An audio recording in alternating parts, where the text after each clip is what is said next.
Matthew 10 verse 19. Kepha kuyakuthi nxa benikhaphela angiqale ku-18 niyakuyiswa nangaphambi kwababusi namakhosi ngenxa yami kube ngubufakazi kubo nakwabezizwe. Kepha kuyakuthi nxa benikhaphela ningakhathazeki ngokuthi niyakukhuluma kanjani nokuthi niyakuthini ngokuba niyakuphiwa ngaso leso sikhathi eniyakukhuluma njengoba sikuphiwa nje sikukhulumayo. Akuphumi la emqondweni wethu siyakuphiwa.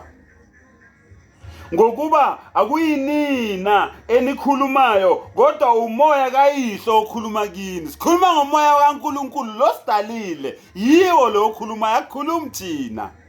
Kukuwe ukuthi uyangizwa noma ungizwa mfowethu nawe dadewethu. Kepha umuntu uyakukhaphela umfowabo ekufeni noyise umntanakhe abantwana bayakuvukela abazali babo bababulale.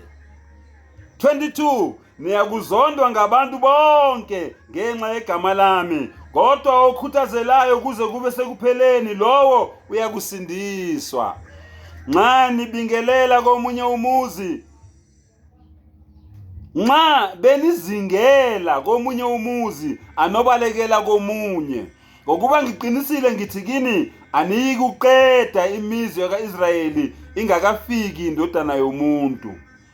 Umfundi kaphezu kunomfundisi. Nizwile? Hayi umfundisi, umfundisi teacher, hayi umfundisi pastor. Angiphinde, umfundi kaphezu komfundisi. A student is not above his teacher or her teacher. Hayi upastor. Ungayibhayizisi.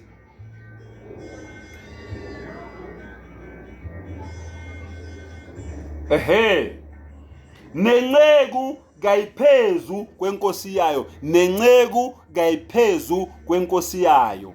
Phendulani ke maKristu, kukhulunywa ngani la? Ngibuza nina kukhulunywa ngani la? Phendulani.